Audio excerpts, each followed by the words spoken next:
And now let's get to the main topic of today. Now that we've gotten through the nonsense, Charlie, you published an article just a few hours ago. Sure did. An op-ed of sorts. Yeah, I like to do this at the end of each offseason. Look, to be clear, because I know we're going to get some people in the comments saying this. I've had some people on Twitter saying this. The offseason, in theory, is not over. No. Danny Briere could theoretically make some big moves in July, in August, in the lead up to camp. It's not necessarily true that he's done. However, the way the NHL offseason tends to work is that there is a busy part of the offseason, and then everybody goes to their cabins or beach houses. Yeah. And Briere very pointedly said on July 1st, basically like, if I haven't done anything over the next week, there's a good chance this is going to be our roster going into training camp. It's been 8 days. You're already seeing the activity across the NHL dying down. There's only a few, like who's the best free agent available? Daniel Sprong, JVR. Like the free agency group is pretty much done.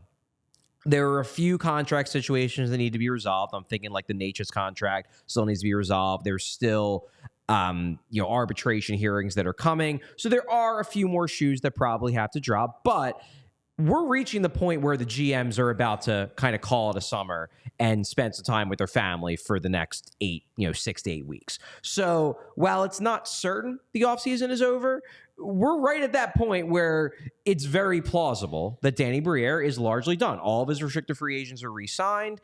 They have a path to being cap compliant, even if it's not necessarily being below the $88 million cap ceiling. They can use long-term injured reserve. They're not at the point where they are in cap hell. This could be it. And that's why I wrote my op-ed, basically breaking down my thoughts on the possibility of this being it for the 2024 offseason. Yeah, and just like bring up Cap Friendly, which still exists. Like you see them, they're the 800K, 830K or so over the cap. LTIR, like you said, right. That's their you've got Ryan Ellis, you got Ryan Johansson. You have those two. Yeah. You just LTIR one or both of them. Boom, problem solved. And then you just look at what the roster is. With Johansson, they have 14 forwards.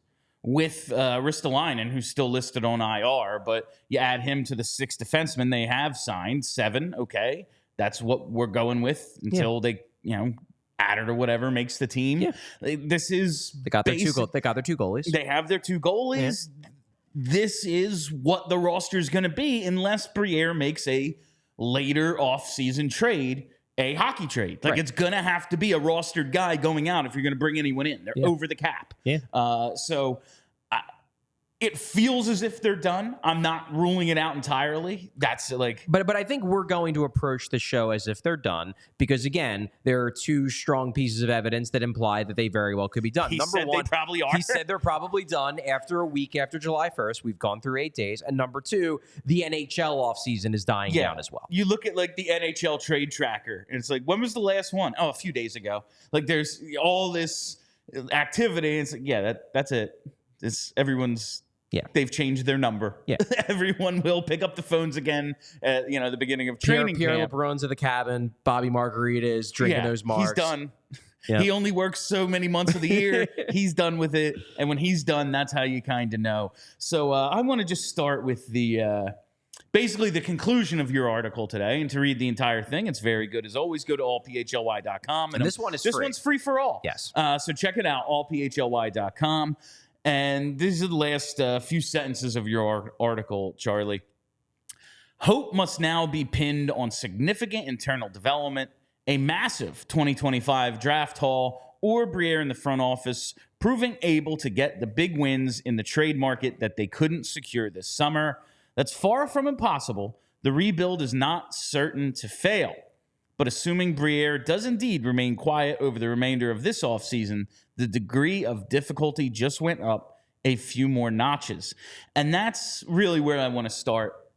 Like, they punted to next year's draft, basically. I mean, they traded back one spot, picked up a 3rd-round pick for next year in so doing. Which they used to get Spencer Gill. And then they traded that to move up to get Spencer Gill.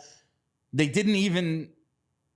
require a finder's fee, like a transaction fee in the Edmonton trade. It was just like, here's pick 32.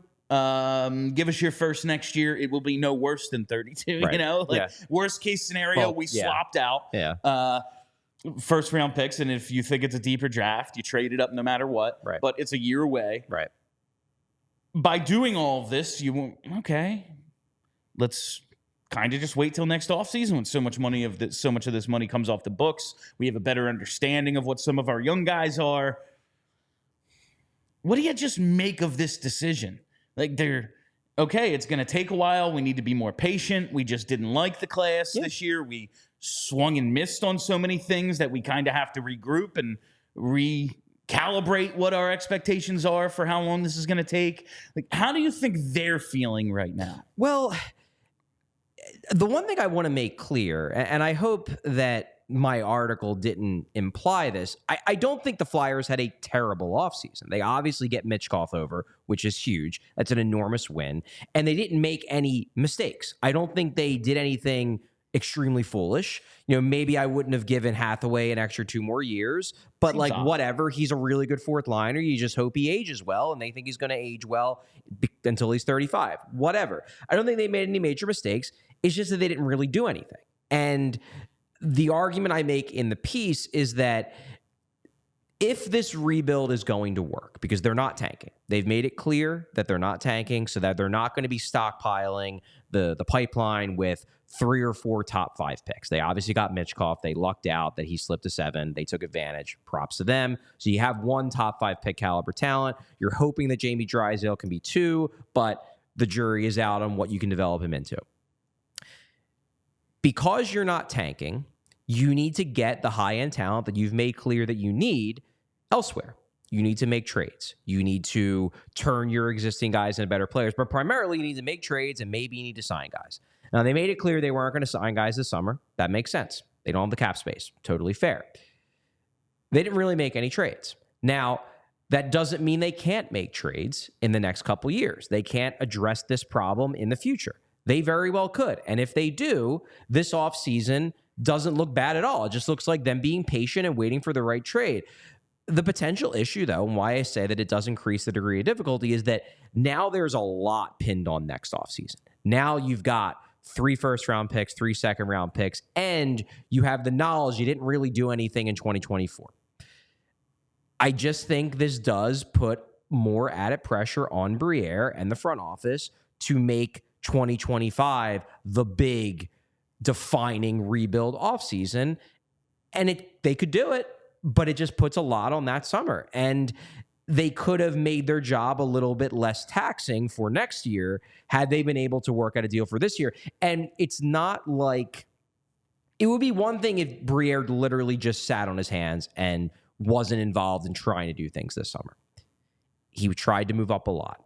He was rumored to be involved with a lot of potential trades. He straight up said on July 1st, I got some conversation I'm having, but if nothing comes to fruition in a week or so, probably isn't going to happen for training camp.